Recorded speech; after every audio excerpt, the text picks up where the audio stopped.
महाराज जी बिहारी जी के दर्शन करते समय क्या करना चाहिए, क्या बोलना चाहिए? कुछ इच्छा हो तो मांगना चाहिए या सिर्फ शुक्रिया करना चाहिए? प्यारे के दर्शन से कुछ मांग प्रकट होती है क्या? जब अपने प्यारे को देखते तो यही लगता है अहो भाग्य, आज सौभाग्य कि मैं आपको देख पा रहा हूँ। मैं आपसे क्या मांगू? सबसे बड़ी बात तो आपने दे दी कि अपने समीप बुला लिया और आपको मैं देख पा रहा हूँ। बस प्रभु, मैं सदैव जो आपको देख पा रहा हूँ यही देखता रहूं, यही चिंतन बना रहे। जब ये देखते रहोगे, चिंतन बना रहेगा तो दुख पास आएगा नहीं, विपत्ति पास आएगी नहीं। और जिसके हृदय में भगवान का चिंतन होता है तो जैसे नदियां बिना चाह के समुद्र के पास स्वयं ही जा रही हैं दौड़ती हुई, ऐसे धर्मात्मा भगवत चिंतन करने वाले के पास अपने आप सारी संपत्तियां सुख आती रहती हैं। और जो भगवान से विमुख है, अधर्माचरण करता है, तो बिना बुलाए विपत्तियां उसको घेरे रहती हैं। समस्याएं, चिंता, शोक, भय, ये पाप का फल है। और जब हम भगवान का चिंतन करते हैं, धर्म से चलते हैं, तो सुख, निर्भयता, निशोकता, निश्चिंतता ये हमारे हृदय में छाई रहती है। बिना बुलाए जैसे नदियां समुद्र के पास जाती है, ऐसे धर्मात्मा पुरुष के पास बिना बुलाए समस्त वैभव आ जाता है। तो बिहारी जो दर्शन करने को मिले, बिहारी जो से कहो आपके चरणों में प्रेम हो, आपका नाम स्मरण हो। प्रभु, मैं सदैव जो झांकी देख रहा हूं ये मेरे नेत्रों में बस जाए, ऐसी कृपा करो। ऐसा ये मांगना चाहिए, ऐसी कृपा करो कि ये झांकी कभी हमारे नेत्रों से ना हटे।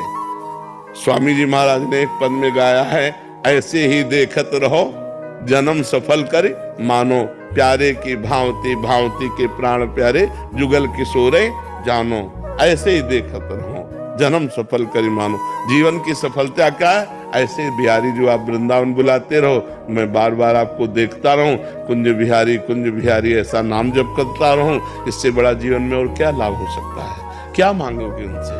जो मांगोगे सब ऐसे ही होगा जैसे चक्रवर्ती सम्राट के पास कोई जाए, गरीब आदमी, और वो बोले प्रसन्न हम हुए, वरदान मांग, 1 साल भैंस का चारा और हमारे खाने पीने की व्यवस्था कर दो। क्योंकि उसकी क्षमता नहीं और मांग ले।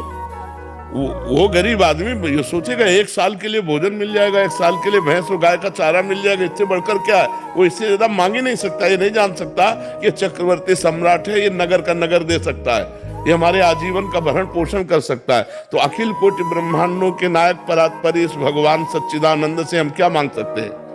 बहुत क्षुद्र विषय मांगेंगे। स्त्री मिल जाए, पुत्र मिल जाए, रुपया मिल जाए, पैसा मिल जाए, मुकदमा जीत जाऊं, ये सब क्या है? ये ऐसे जैसे चक्रवर्ती सम्राट से घूस मांगा जाए। ये सब नाशवान पदार्थ है। बिहारी जी से अगर मांगे तो यही मांगे कि आपको जो अच्छा लगे दे दो। हमें अच्छा लगता है आपको देखना, आपका सुमिरन करना, आपको जो अच्छा लगे वो आप दे दो। तो अपनी स्थिति से जब देंगे ना तो निहाल कर देंगे। सुदामा जी को दिया बिना मांगे, तो जैसी द्वारिकापुरी वैसी सुदामापुरी बना दी। सुदामा जी मांगते तो कितना मांगते, जब मांगा नहीं तो बिन मांगे अनमांगे आगे आवे गो। बहुत देने वाले दाता हैं, वो निहाल कर देंगे। समझ पाए आप? बिंदा देवी जी बिहार से। राधे राधे महाराज जी। महाराज जी आप कह रहे हैं कि नाम जब करते हैं तो मन इधर उधर जाता है, पर सत्संग, प्रवचन, लीला, श्रवण इत्यादि करते हैं तो उसमें रुचि आ जाती है। तो महाराज जी नाम पर आपको बताएं, सत्संग और लीला श्रवण से भक्ति बढ़ती है, पर मन निर्मल होता नाम जप से। इसलिए सबसे कठिन काम नाम जप है। जहां नाम जप में मन लगाओगे, आप ऐसे कीर्तन सुनो, भजन सुनो या और कुछ करो, मन देखो, मन राजी होने के बाद तो देखो 3 घंटे फिल्म तुम्हारे मन के अनुसार लगी हो तो 1 मिनट का ही नहीं जाएगा। तो उससे मन की निर्मलता थोड़ी हो जाती है। मन राजी होने की खास बात नहीं है, मन को निर्मल करना खास बात। तो नाम है मन को डिलीट करता है। जैसे हम नाम जब शुरू करते हैं तो जे भी मन में जितने भी मैसेज भरे अनंत जन्मों के, और वो निकलना शुरू होते, काम क्रोध के, भूत भविष्य के, तो वो सब निर्मल होते। इसलिए नाम जप अत्यंत आवश्यक है।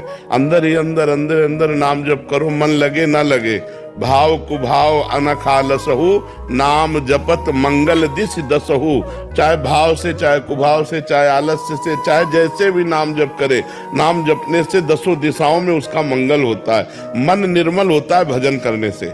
जितना भजन करोगे उतना ही मन निर्मल होगा। और मन निर्मल होकर जब कथा सुनो तो आंसू आने लगेंगे, भगवान के प्रति भाव बढ़ने लगेगा। तो हमें लगता है थोड़ी देर कथा सुने, थोड़ी देर कीर्तन करे, पर अधिक देर नाम जप करे। नाम जप अत्यंत आवश्यक, बिना नाम जप के तो हमें लगता है मन भगवान में लगेगा ही नहीं। नाम जप जरूर करना चाहिए। कथा वार्ता सुनने में मन लग रहा है, ठीक है, लेकिन मन निर्मल विशुद्ध होगा वो नाम जप करने से। भगवान की कथा से भी निर्मल होता है, भगवान की लीला कथा का पाठ करने से भी निर्मल होता है, लेकिन नाम जप अत्यंत आवश्यक। नाम जप बिल्कुल मन को निर्मल कर देता है। मन की हर बातों को डिलीट करके निर्मल मन भगवान की प्राप्ति का हेतु होता है। इसलिए नाम जप जरूर करना चाहिए। ये नहीं कि हम केवल मोबाइल से सत्संग सुन लिया तो हो गया, नहीं, सत्संग का फल है नाम जप। साधन को हरि भजन है, कै सत्संग सहाय। सत्संग सहायता करेगा, लेकिन मुख्य जो बात है वो भजन है। इसीलिए भजन के बिना विनिश्चितम बदामिते नान्यथा वचांश में हरिम भजन्ते नरा भवसागर तरंतिते। जो भगवान का नाम जप करते हो निश्चित भवसागर से तर जाते हैं। नाम जप जरूर करना चाहिए। संजय गोपाल